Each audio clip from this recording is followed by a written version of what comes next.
Toxic families glorify dysfunction. They not only glorify dysfunction, they accept it, they minimize it. The reason why I'm so passionate on speaking on childhood trauma, family dysfunction, narcissism, personality disorders that come from trauma, from certain situations, generational curses, is because I grew up in a toxic narcissistic family. Now, this might go over a lot of people's head. A lot of people minimize the dysfunction in families. They will minimize things if they can't visually see a person being impaired. In other words, narcissists can show up as productive individuals. They can show up as very successful individuals, but at the end of the day, these people can be manipulative. These people gaslight, these people destroy families, these people idealize, and they cause so much turmoil. They'll cause so much turmoil that they'll start to physically affect you. They create families just to create dynamics of suppression and control, conquer and divide. I come from this. So when I see stories such as this woman right here, right? She lost her father, right? And she ended up unaliving her two sons. You feel what I'm saying? Look at this picture of these boys.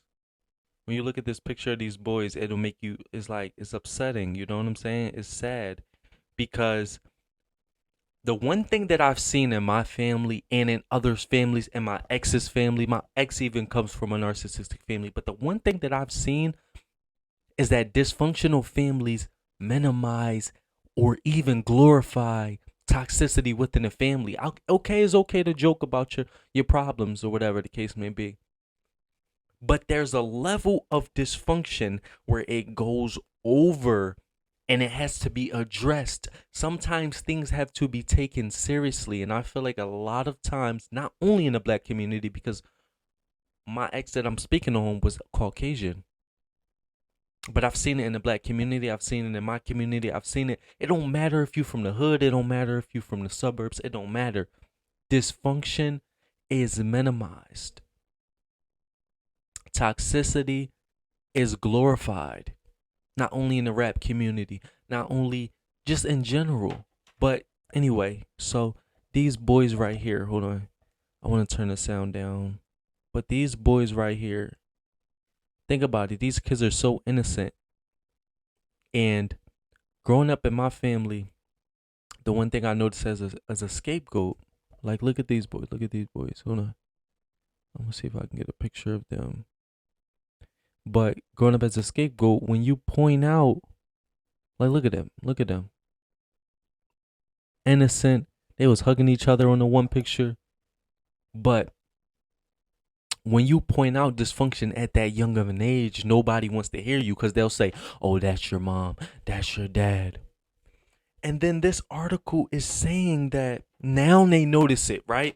It says, brother of boys unalived by mother in Kentucky reveals that child services is ignored. Because it's this battle between the old generation and the new generation, where the old generation is saying, oh, the new generation is soft. Okay, there is a level of perseverance and grit that the newer generation has to adopt. But there are also a lot of things from the past that the older generation does not want to accept. That it was toxic. It was uncalled for. It was abuse. People have to realize just because you were hard on your kids and it was abuse and they turned out to be kind of decent does not mean that there weren't problems with inside of that. See, they say that females these days that are super toxic and they saying all this stuff don't want to take accountability. Well, where are these females bred it from? They're bred it from that old generation that don't want to take accountability. When you point out the stuff that happens from these parents, right? That's in their 40s, 50s, and 60s right now, right? When you point out stuff, they just be like, oh, that's just how it was. Oh, get over it. Oh, X, Y, and Z, stuff like that. No, y'all don't want to take accountability. Y'all want to thug it out. Y'all want to be tough. Y'all want to say this and that. But as soon as we call y'all out, is a problem. Soon as we keep it a buck, y'all don't want to hear it. But y'all tough. How you so tough and you can't even have a conversation with me about something you have done wrong? Now, no parent is going to be perfect. Even if I decide to have kids, I'm not going to be perfect. I know there's going to be things that my kids are not going to be happy with me for. I know there's going to be things that don't align with who they want to be authentically. But you got parents out here that's not allowing their kids to be their authentic self. You got parents that are controlling their kids, manipulating their kids. Like I said, conquer and dividing within their family. You got parents with personality disorders, and like I said, if it doesn't come up visually, meaning that if you can't see the impairment, like a autism or like a Down syndrome or something like that, then in most communities they minimize it because they like, oh, that person looks good. They look fine to me.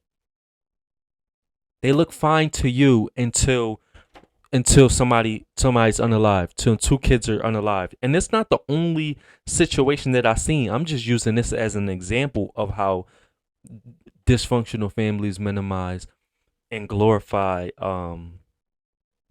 things. You see it all the time. In my hometown in Philly, so many different times a police officer would off his family.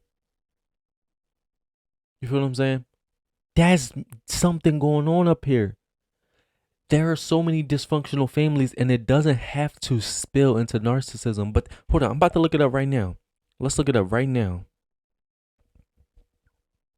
Because I'm pretty sure Google will tell you. How common are dysfunctional families?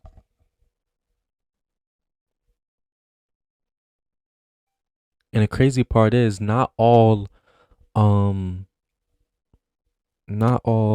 this is how common are dysfunctional families in this world. You're not alone. In fact, according to recent statistics, 70 to 80% of Americans consider their families dysfunctional. Now, today, more than 50% of families are dysfunctional. Think about Family Guy. Think about how I love Family Guy. Family Guy is the funniest thing ever. But think about the fact that Meg is considered the scapegoat, which I was in the family. So Meg is the dumb one, although she's the most intelligent. But everybody else in the family is really off their rocker and they're dumb. But they're going to attack Meg. Meg is going to be the scapegoat because Meg is not on their vibration, because they're on the duh. We all run around do dumb stuff vibration. And although Meg do some dumb stuff sometimes, but that comes with people messing with you all the time. You know what I'm saying? You become in that victim mentality. You become because everybody just blames Meg. And obviously it's a cartoon and stuff, but that's real. Even looking at Donald Trump family, they had a scapegoat of his family. Donald Trump is like, he might be good for, certain people in regards to the, I don't even want to get into politics, but in regards to the political campaign, they say he did a lot for black people, whatever the case may be. But bro is hella egotistical out of his mind for real. Like, he talks about how his brother like passed away or whatever, and he's like, he made like it all about him. Like, I don't know if he's MPD, but he's definitely an egomaniac for sure. But most of them people in the politics at the top, they off their rocker. They not right mentally. You probably can't get there if you are right mentally.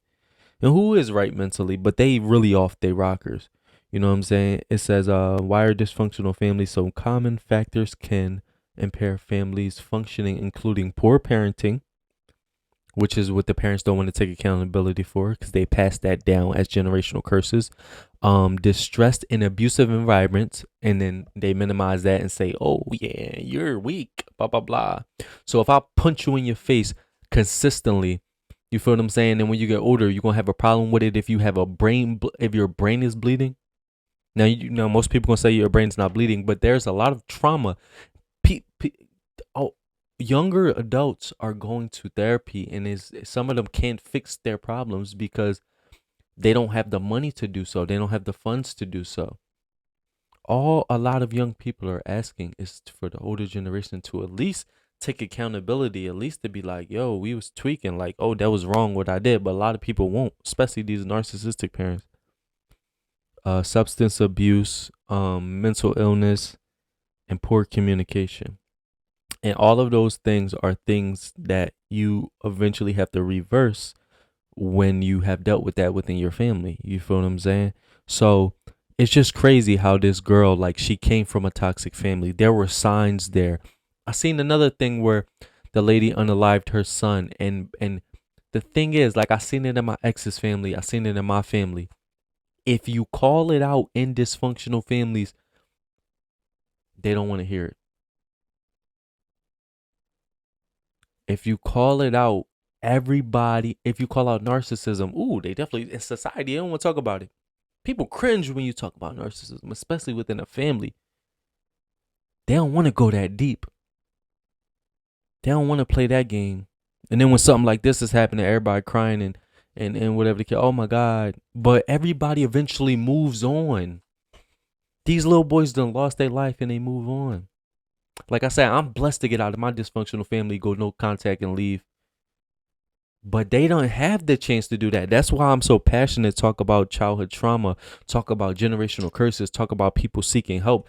Therapy ain't gonna help everybody, but like, come on. If you see signs, if you see things within the family, and most people aren't self-aware, so it's really hard to like be like, yo, that person's probably being abused. That's not right, blah, blah, blah. And everybody's different too. Like, you might have a child who might persevere, like Terrence Crawford, where his mom is like probably like a sociopath. Like, his mom is like, she don't show him no love, and whatever the case may be. She don't know how to show love, which we understand. You got to spread empathy towards those people, but not everybody's going to become Terrence Crawford. Some people are going to be mentally messed up. Some people, he probably is mentally. Some people are going to, you know what I'm saying? These things matter because there's consequences. There's people going to therapy from these situations. People are being unalived. People are DIing out here. You feel what I'm saying? From this stuff. Kids. But at the end of the day, America is about money. It's about suppression and control, conquer and divide, just like toxic dysfunctional families are. So all we can do is keep talking about it, spreading self-awareness, and trying to help in specific situations when we come across these things. So we just gotta look for the signs and stuff like that. But it's inevitable for things like this to happen because who knows who's in her life, and they gonna give her to say so because she's the mother of the child, but then the children. But and then at the same time, you don't want child protective services coming and taking control of all families, because then they get too much control and then they just start to tear down families. And some dysfunctional families thrive for years and then they fall apart. So it's like, it's so much gray area, blue area, green area. It's so much.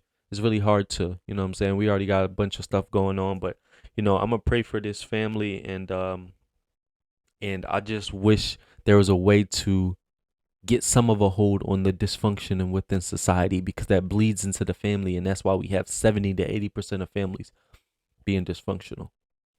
You know what I'm saying? It's just something that I'm really serious about, because like I said, I come from dysfunction, and I could have easily been one of those boys, or my brothers and sisters, or nieces and nephews, or something like that, because people don't want to take accountability. People don't want to recognize that there's narcissism and other personality disorders that go hand in hand with this dysfunction. But mental health, mental health ain't no joke. You know what I'm saying? It's your boy Josh Different. We all different. I'm different. You different. We different. Subscribe. I'm out.